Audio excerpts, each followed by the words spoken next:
Sa ngalan ng Ama at ng Anak at ng Espiritu Santo. Amen. Kapatid, huminga ka ng malalim. Isa pa. Damhin mo ang bawat pasok at labas ng hangin sa iyong mga baga. Sa sandaling ito, nais kong isipin mo na ang silid na kinalalagyan mo ngayon ay hindi na isang silid ng ospital o silid ng bighati, kundi isang banal na santuaryo. Ang Diyos ay naririto. Nararamdaman niya ang bawat kirot na tila humahati sa iyong katawan. Naririnig niya ang bawat hikbi ng iyong puso na hindi mo mailabas sa iyong mga labi. Huwag kang magmadali, kapatid. Ang Diyos ay may oras para sa iyo. Hindi siya nagmamadali. Nais niya na ibigay mo sa Kanya ang lahat ng iyong takot, ang lahat ng iyong pag-aalinlangan, at ang lahat ng iyong mga katanungan kung bakit ito nangyayari sa iyo. Panginoong Jesus, Ikaw ang Alpha at Omega, ang dakilang manggagamot na walang pinipiling panahon. Lumalapit kami sa iyong lukna ng awa ng may buong pagpapakumbaba. Kinikilala namin na kami ay alabok lamang, marupok at madaling mabuwal kung wala ang iyong lakas. Lord, bago namin hilingin ang himala ng kagalingan para sa aming mga laman, isinasamo namin ang iyong banal na kapatawaran. Patawarin mo kami sa aming mga pagkakasala, sa isip, sa salita, at sa gawa. Patawarin mo kami kung mas pinili naming makinig sa ulat ng mundong ito kaysa sa iyong ulat ng buhay. Patawarin mo kami kung hinayaan naming mamugad ang galit at bait sa aming mga dibdib. Ngayon, Panginoon, sinisiyasat namin ang aming puso. Mayroon bang mga taong hindi namin mapatawad? Mayroon bang mga sugat ng nakaraan na naging lason na sa aming espiritu? Sa iyong banal na pangalan, Jesus, pinipili naming magpatawad ngayon. Pinapatawad namin ang mga taong nanakit sa amin, ang mga taong nangiiwan sa amin sa gitna ng laban, at ang mga taong nagdulot ng sugat na hindi na nakita ng iba. Binibitawan na namin ang lason ng kapaitan. Hugasan mo kami, Lord, ng iyong banal na dugo. Gawin mong malinis ang aming konsyensya. Alisin mo ang anumang espiritual na hadlang na nagpipigil sa daloy ng iyong kapangyarihan. Tinatanggihan namin ang espiritu ng katakutan, ang takot sa diagnosis, ang takot sa kamatayan, ang takot sa kinabukasan ng aming pamilya.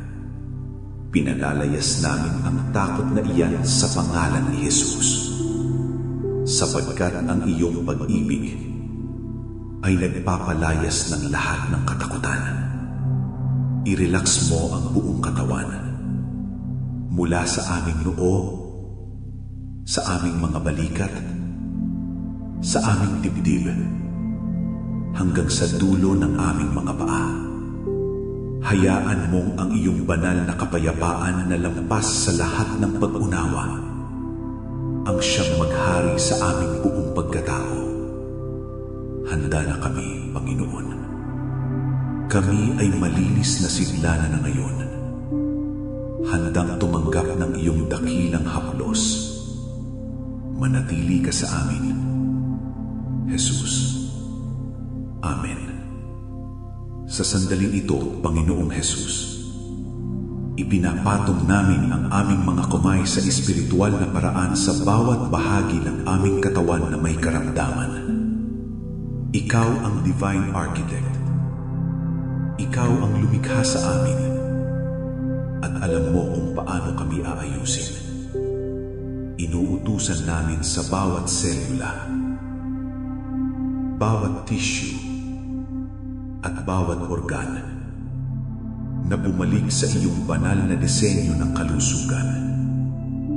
Mula sa tuktok ng aming ulo, Lord, ayusin mo bawat ugat at bawat bahagi ng aming utak. Sa mga dumaranas ng stroke, neurological disorders o Alzheimer's, inuutusan namin ang bawat neurotransmitter na gumana ng tama. Tunawin mo ang bawat blood clot. Sa mga may tumor o bukol sa ulo, sa init ng iyong banal na espiritu, tunawin mo sila ngayon din. Hanggang sa maglaho at hindi na muling makita pa. Hipuin mo ang aming mga mata.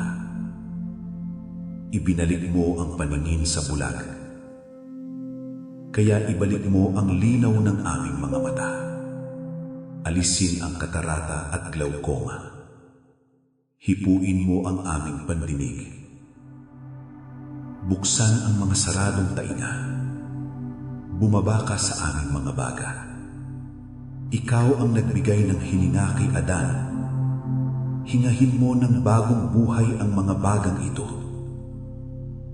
Alisin mo ang pneumonia, tuberculosis, asthma, at lahat ng bakas ng virus o cancer sa baga.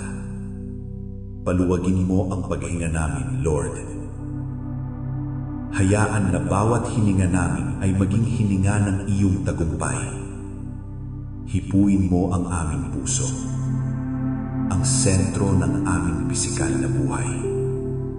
Ayusin mo bawat valvula, bawat artery, at bawat ugat.